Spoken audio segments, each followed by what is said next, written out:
ത്രിയേക ദൈവത്തിൻ്റെ അതിപരിശുദ്ധ നാമം വാഴ്ത്തപ്പെടുമാറാകട്ടെ.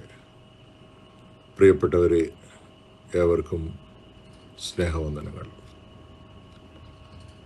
പരിശുദ്ധ സ്ലിഹാ നോമ്പിലൂടെ കടന്നുപോയിക്കൊണ്ടിരിക്കുന്ന ഈ പവിത്ര ദിനത്തിൽ വിശുദ്ധ ഫിലിപ്പോസ് സ്ലിഹായെക്കുറിച്ച് അല്പമായിട്ട് നമുക്ക് ചിന്തിക്കാം. ക്രിസ്തുവിനെ കണ്ടെത്തിയവർ മറ്റുള്ളവരെയും ക്രിസ്തുവിലേക്ക് നയിക്കും എന്നതിൻ്റെ ഏറ്റവും നല്ല ഉദാഹരണമാണ് വിശുദ്ധ ഫിലിപ്പോസ് സ്ലിഹ. കർത്താവായ യേശു ക്രിസ്തു തൻ്റെ ശുശ്രൂഷയുടെ ആരംഭത്തിൽ തിരഞ്ഞെടുത്ത 12 ശിഷ്യന്മാരിൽ ഒരാളായിരുന്നു ഫിലിപ്പോസ്. ഗലീലയിലെ ബത്സയിദ എന്ന സ്ഥലത്തായിരുന്നു അദ്ദേഹത്തിൻ്റെ ജനനം. അതേ പ്രദേശത്ത് നിന്നായിരുന്നു പത്രോസിനെയും അന്ത്രയോസിനെയും കർത്താവ് കണ്ടെത്തിയത്. വിശുദ്ധ ഫിലിപ്പോസിന്റെ ജീവിതത്തിൽ നമ്മെ ഏറ്റവും ആകർഷിക്കുന്ന ഒരു പ്രത്യേകത, അദ്ദേഹം യേശുവിനെ കണ്ടുമുട്ടിയ ഉടൻ തന്നെ മറ്റുള്ളവരെയും ക്രിസ്തുവിലേക്ക് നയിച്ചു എന്നതാണ്. യേശു അദ്ദേഹത്തോട് എന്നെ അനുഗമിക്കുക എന്ന് പറഞ്ഞപ്പോൾ അദ്ദേഹം ഒരു മടിയും കാണിച്ചില്ല.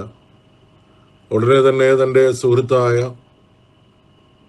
നഥനയേലിനെ സമീപിച്ച് മോശയും പ്രവാചകന്മാരും എഴുതിയവനെ ഞങ്ങൾ കണ്ടെത്തിയിരിക്കുന്നു എന്ന് അറിയിക്കുകയും ചെയ്തു. ഇവിടെ നിന്ന് നമുക്കൊരു വലിയ പാഠം ലഭിക്കുന്നു. ക്രിസ്തുവിനെ കണ്ടെത്തിയ ഒരാൾ അത് തൻ്റെ ഉള്ളിൽ മാത്രം സൂക്ഷിക്കുന്നില്ല, മറ്റുള്ളവർക്കും പങ്കുവെക്കുന്നു. ഇന്നത്തെ ലോകത്ത് വിശ്വാസം പലവിധ വെല്ലുവിളികൾ നേരിടുമ്പോൾ വിശുദ്ധ ഫിലിപ്പോസിനെ പോലെ നാമും ക്രിസ്തുവിൻ്റെ സാക്ഷികളാകേണ്ടതായിട്ടുണ്ട്. സുവിശേഷങ്ങളിൽ ഫിലിപ്പോസ് പലപ്പോഴും ചോദ്യങ്ങൾ ചോദിക്കുന്ന വ്യക്തിയായിട്ട് കാണപ്പെടുന്നു. 5000 പേരെ പോഷിപ്പിക്കുന്ന അത്ഭുതത്തിന് മുമ്പ് ഇത്രയധികം ആളുകൾക്ക് ഭക്ഷണം എവിടെ നിന്ന് ലഭിക്കും എന്ന് അദ്ദേഹം ചോദിച്ചു. അവസാന അത്താഴവേളയിൽ അദ്ദേഹം യേശുവിനോട്, കർത്താവേ, പിതാവിനെ ഞങ്ങൾക്ക് കാണിച്ചു തരണമേ എന്നും അപേക്ഷിച്ചു. ഈ ചോദ്യങ്ങൾ അദ്ദേഹത്തിൻ്റെ വിശ്വാസക്കുറവിനെ സൂചിപ്പിക്കുന്നില്ല, മറിച്ച് സത്യത്തെ കൂടുതൽ ആഴത്തിൽ മനസ്സിലാക്കുവാനുള്ള ആഗ്രഹത്തെയാണ് വെളിപ്പെടുത്തുന്നത്. യേശു അദ്ദേഹത്തിന് നൽകിയ മറുപടി വളരെ പ്രസിദ്ധമാണ്. എന്നെ കണ്ടവൻ പിതാവിനെ കണ്ടിരിക്കുന്നു. പ്രിയമുള്ളവരെ, ഇന്ന് നമ്മുടെ യുവജനങ്ങളും കുട്ടികളും പല സംശയങ്ങളും ചോദിക്കുന്നു.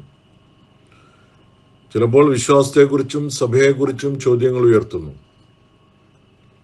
അവരെ കുറ്റപ്പെടുത്തുന്നതിന് പകരം വിശുദ്ധ ഫിലിപ്പോസിനെ പോലെ സത്യം അന്വേഷിക്കാൻ അവരെ പ്രോത്സാഹിപ്പിക്കുക. യഥാർത്ഥ അന്വേഷണം ഒടുവിൽ ദൈവത്തെങ്കിലേക്കാണ് നയിക്കുന്നത്. പരമ്പരാഗത വിശ്വാസപ്രകാരം വിശുദ്ധ ഫിലിപ്പോസ് പിന്നീട് ഏഷ്യ മൈനറിലെയും ഗ്രീസിലെയും പ്രദേശങ്ങളിൽ സുവിശേഷം പ്രസംഗിക്കുകയും അനേകരെ ക്രിസ്തുവിലേക്ക് നയിക്കുകയും ചെയ്തതായിട്ട് നമുക്ക് മനസ്സിലാക്കുവാനായിട്ട് കഴിയും. ഒടുവിൽ തൻ്റെ വിശ്വാസത്തിന് വേണ്ടിയിട്ട് ഏകദേശം AD 80 ഹിയറാപോളിസിൽ വച്ച് കുരിശുമരണം വഴി രക്തസാക്ഷിത്വം വരിക്കുകയും ചെയ്തു. തൻ്റെ ജീവനേക്കാൾ വലുതായി അദ്ദേഹം കണക്കാക്കിയത് ക്രിസ്തുവിനോടുള്ള സ്നേഹമായിരുന്നു. വിശുദ്ധ ഫിലിപ്പോസിന്റെ ജീവിതം നമ്മെ 3 പ്രധാന കാര്യങ്ങൾ പഠിപ്പിക്കുന്നു. 1, ക്രിസ്തുവിനെ ആത്മാർത്ഥമായിട്ട് അനുഗമിക്കുക. 2, നാം കണ്ടെത്തിയ വിശ്വാസം മറ്റുള്ളവരുമായി പങ്കുവെക്കുക.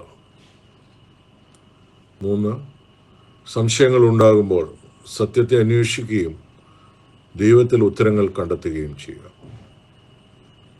ഇന്നത്തെ മത്സരങ്ങളും തിരക്കുകളും നിറഞ്ഞ ജീവിതത്തിൽ നാം പലപ്പോഴും ദൈവത്തിൽ നിന്ന് അകന്നു പോകുന്നു. അത്തരം സമയങ്ങളിൽ വിശുദ്ധ ഫിലിപ്പോസിനെ എൻ്റെ ജീവിതം നമ്മെ ഓർമ്മിപ്പിക്കുന്നത് യേശുവിനെ കണ്ടെത്തുകയും മറ്റുള്ളവരെ അവിടേക്ക് നയിക്കുകയും ചെയ്യുക എന്നതാണ് ഓരോ ക്രിസ്ത്യാനിയുടെയും ദൗത്യമെന്ന സത്യമാണ്. ഈ വിശുദ്ധ സ്ലിഹായുടെ മധ്യസ്ഥ പ്രാർത്ഥനകളാൽ നമ്മുടെ സഭാമക്കളെല്ലാം വിശ്വാസത്തിൽ വളരട്ടെ, ക്രിസ്തുവിൻ്റെ സാക്ഷികളായി ജീവിക്കുവാൻ ദൈവം നമ്മെ എല്ലാവരെയും ശക്തരാക്കട്ടെ. വിശുദ്ധ ഫിലിപ്പോസ്ലിഹായെ പോലെ നാമും ക്രിസ്തുവിനെ അറിയുകയും മറ്റുള്ളവരെ അവിടത്തേക്ക് നയിക്കുകയും ചെയ്യുന്ന സാക്ഷികളാകട്ടെ. നമ്മുടെ വാക്കുകളിലൂടെയും ജീവിതത്തിലൂടെയും ക്രിസ്തുവിൻ്റെ സ്നേഹം ലോകത്തിന് വെളിപ്പെടുത്താൻ ദൈവം നമ്മെ സഹായിക്കുമാറാകട്ടെ.